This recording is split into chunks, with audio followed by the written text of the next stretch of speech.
8 orange cost as much as 5 apple.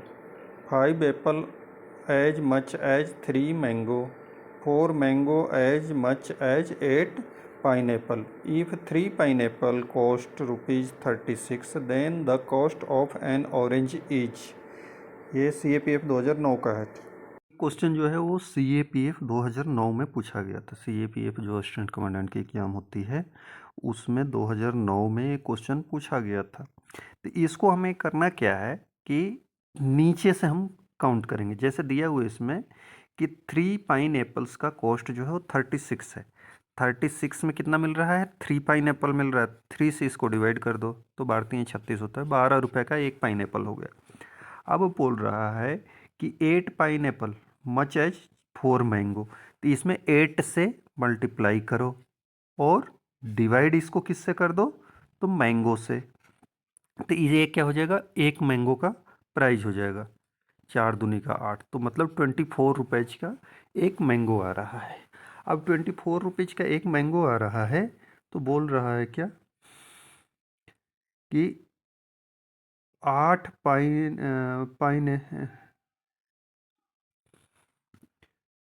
5 apples as 3 mango. अब इसमें 3 mango से का 3 और ये कितने के हो रहा है? 5 एप्पल के प्राइस के बराबर इसका कॉस्ट हो रहा है। अब इसको थोड़ा नीचे लिख लेते हैं दूसरे लाइन में, 24 इंटू 3/5। अब यही आगे ये कितने का हो गया? एक एप्पल का कॉस्ट।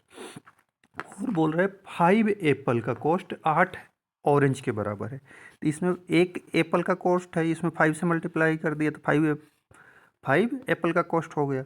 और ये 8 ऑरेंज के बराबर है, तो 8 से इसको डिवाइड अगर कर दें तो क्या हो जाएगा? ये एक ऑरेंज का प्राइस निकल जाएगा। अब इसको सॉल्व करना है। इसको सॉल्व करने के लिए 5 से 5 को कटा दिया, 8 से 8 3 24, 3 तो 9 आ गया हमारा। तो 9 रुपीज़ जो है ये हमारा एक ऑरेंज का कॉस्ट हो गया और ये एक लाइन में बन गया मैथ।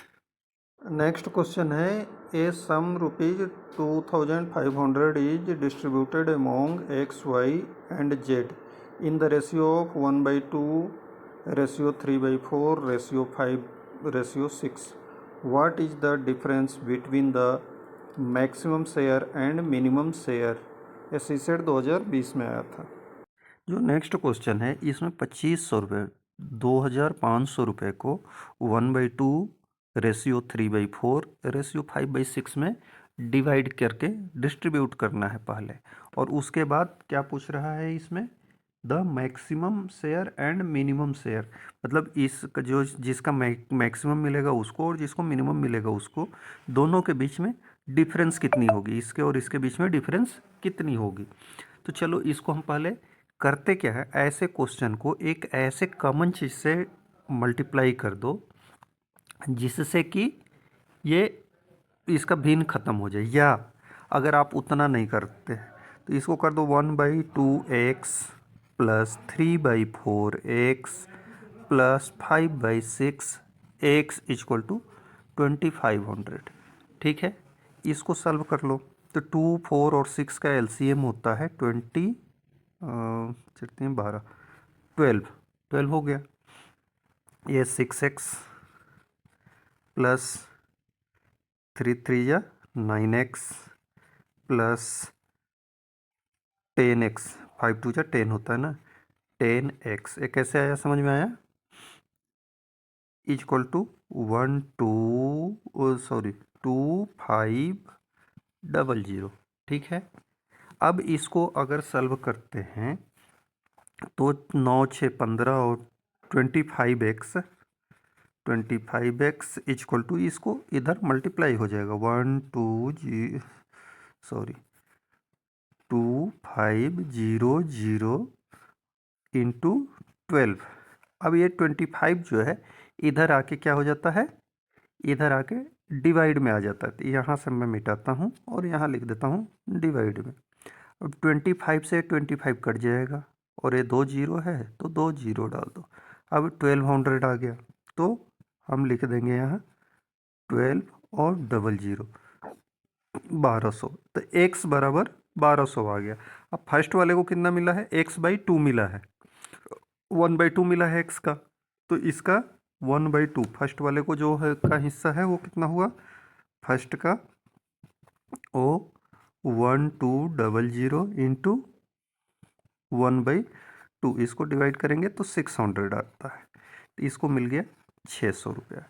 दूसरे वाले को 3/4 मिला है, तो 3 इंटू 4 इंटू 1200 कर देंगे।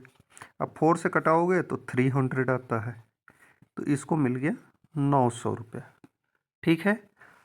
चौथे वाले को कितना मिला है, थर्ड वाले को 5/6x मिला है ना, तो 5/6 इंटू 1200 कर दो, तो 6 से ये 200 आता है, 200 से 5 मल्टीप्लाई करेंगे तो 1000, इसको 1000 रुपये मिला है। तो सबसे ज़्यादा किसको मिला है, लास्ट वाले को जिसको 1000 मिला है, और सबसे कम ये 600 मिला है, बाकी बीच वाले को 900 मिला है। दोनों के बीच में अंतर कितना है, तो 1000 से 600 को माइनस कर दो, 1000 माइनस 600 इक्वल टू 400। अब ये हमारा फाइनल आंसर हुआ 400। नेक्स्ट क्वेश्चन है, in rare coin collection there is 1 gold coin for every 3 non gold coin, 10 more gold coin are added to the collection and the ratio of gold coin to non gold coin would be 1:2 based on the information. The total number of the coin in the collection now becomes, अभी total कितने हो गए पता करो।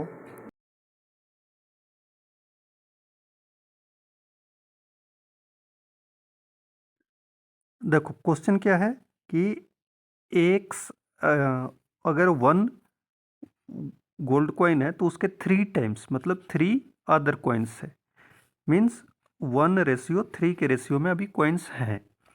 अब इसको हम लिख सकते हैं कि x गोल्ड कॉइन है और 3x अदर कॉइन है, इस रेशियो में है।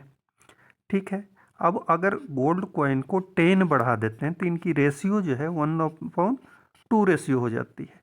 अब इसी को हम सॉल्व कर लेते हैं, तो x की वैल्यू निकल जाएगी, तो इसको सॉल्व करेंगे तो क्या हो जाएगा, 2x + 20 इक्वल टू 3x, और इसको हम लिख सकते हैं क्या कि 20 equal to 3x minus 2x equal to x, means x equal to 20 आ गया। मीन्स इनिशियली कितना कॉइन्स था, तो 1 था, मतलब x था, तो x 20 गोल्ड कॉइन था और 3 टाइम्स इसके अदर कॉइन्स थे, तो कितना था 20 इंटू 3 60 अदर कॉइन थे। अब कितना हो गया प्रेजेंट में, जब रेशियो 1/2 हो गया, वो उस समय रेशियो 1:2 होने पर कितना हो गया, तो इस समय हो गया, इसमें 10 कॉइन्स जोड़ दिए थे, तो गोल्ड कॉइन में 10 कॉइन और जोड़ देंगे, तो 20 और 10 कितना हो जाएगा 30, और अदर कॉइन तो सेम ही रहेगा, तो इतना रह जाएगा। नेक्स्ट है, the monthly income of X and Y are in the ratio of 4:3 and their monthly expense are in the ratio of 3:2. However, each save rupees 6,000 per month. What is their total monthly income? CSET 2017 में आया था। जो monthly income है x और Y की वो कितनी है, तो एक्स और वाई की मंथली इनकम 4:3 के में है। तो अब हम इसमें मान लेते हैं कि 4A है और दूसरे का 3A है। ऐसे ही इनका मंथली एक्सपेंस कितना है, 3:2 के रेशियो में है। अब ये 3 को हम 3A मान लेते हैं और 3B और 2 को 2B मान लेते हैं। तो इनके दोनों के जो बचत हैं, दोनों के जो सेविंग हो रहे हैं वो सेम हो रहे हैं। तो 4A में से अगर 3A जाता है तो 6000 बचता है, और वैसे ही 3A में से अगर 2B जाता है तो भी 6000 बचता है। यही क्वेश्चन दिया हुआ है। अब देखो हम लिख लेते हैं 4A माइनस 3B, जब 4 का इनकम कितना हो गया, पहले x का इनकम 4A और एक्सपेंस 3B, और इन दोनों को माइनस करने पर उसको 6000 सेविंग हो रहा है। ऐसे ही दूसरे वाले को क्या हो रहा है कि 3A इनकम हो रहा है और 2B इसका एक्सपेंस हो रहा है, तो इनकम से एक्सपेंस घटा दिए तो इसके भी 6000 सेविंग हो गया। अब इन दोनों को अगर हम सॉल्व करें, देखो ये 4A है, ये 3A, ये फिर 3A और ये 2A, तो इसमें अगर इसको सॉल्व करेंगे तो A और B दोनों की वैल्यू 6000 आएगी, क्योंकि ये कंटिन्यूअस है। 4A से एक कम है 3B और फिर 3A से एक कम है 2B, तो इसलिए यहाँ अंतर एक एक का आ रहा है, तो इसलिए दोनों की वैल्यू भी उतना ही आएगी। अगर नहीं समझ में आ रहा है तो इसको सॉल्व कर लो। सॉल्व करने के लिए क्या करेंगे, किसी एक को हमें कटाना पड़ेगा, तो एक को कटाने के लिए इसको भी 6 कर देते हैं, इसको भी 6 भी, तो इसमें 3 से मल्टीप्लाई कर देंगे और इसमें 2 से मल्टीप्लाई कर देंगे पूरे इक्वेशन में। 3 से करेंगे तो कितना हो जाएगा, ये 3 4 जा 12A माइनस 6B और 3 से कर रहे हैं ना, सॉरी इसमें ऊपर वाले में 2 से करेंगे और नीचे वाले में 3 से करेंगे, तो इसमें 2 से करेंगे तो कितना हो जाएगा, 8A minus 6B is equal to 12,000। ठीक है, ऐसे ही नीचे इसमें 3 से करेंगे तो 3 3 जा 9A minus 6B is equal to 18,000। अब इसको एक को घटा दो, तो हम नीचे वाले को घटा देते हैं, ये माइनस हो जाएगा, ये प्लस हो जाएगा और ये माइनस हो जाएगा। हमारे पास क्या आ गया, -A और ये तो ख़त्म हो जाएगा इज इक्वल टू -6000। 18 में से 12 घट जाएगा तो -6000 बचेगा और माइनस माइनस खत्म, means A is equal to 6। ऐसे ही इसको पुट कर दो, किसी में भी पुट करोगे तो B इज इक्वल टू भी 6000 आ जाएगा। तो दोनों का इनकम और खर्च निकालना है आपको। लास्ट आंसर क्या देना है, क्या चीज़ है, what is the total monthly income. दोनों का मंथली इनकम कितना है, तो 4:3 था, मीन्स 4A और प्लस 3A था, तो A हमारा निकल गया कितना, 6000। तो A का वैल्यू इसमें पुट करेंगे तो कितना हो जाएगा, दोनों का 7 है, तो 7 इंटू 6000 बराबर 42,000। ये हमारा फाइनल आंसर होगा। नेक्स्ट क्वेश्चन है, देयर आर 2 कंटेनर्स X एंड Y। X contains 100 ml 100 ml of milk and Y contains 100 ml of water. 20 ml of milk from X to transfer to Y after mixing well. 20 ml of mixture in Y is transferred to back X. If M denote the proportionate of milk in X and N denoted the proportionate of water in Y, then which one of the following is correct? ये CSET 2022 में आया था। चलो चारों बना के दिखाना। जो नेक्स्ट क्वेश्चन है उसमें क्या है कि 2 कंटेनर है, ये और ये, इसमें से 100 ml मिल्क है और दूसरे में 100 ml वाटर है। ठीक है, अब हो क्या रहा है कि इसमें से 20 ml निकाल रहे हैं और इसमें डाल रहे हैं, तो इसमें क्या हो जाएगा, अभी ये 80 ml इसमें मिल्क बच गया और ये कितना हो गया, 120 ml मिल्क प्लस वाटर हो गया, जिसमें 100 ml वाटर है प्लस 20 ml मिल्क है। तो दोनों का रेशियो क्या है, 5:1 का। ठीक है, अब ये हो गया, अब इसको पूरा घोलते हैं, अच्छा से मिला देते हैं और उसके बाद इसमें से 20 ml निकालते हैं और इधर को ट्रांसफ़र कर रहे हैं। तो इसमें क्या हुआ कि 20 ml जब निकालेंगे, पूरे घोल से निकालेंगे, तो 6 में से 1 मतलब 20 ml निकालेंगे तो हमारे पास कितना रहेगा,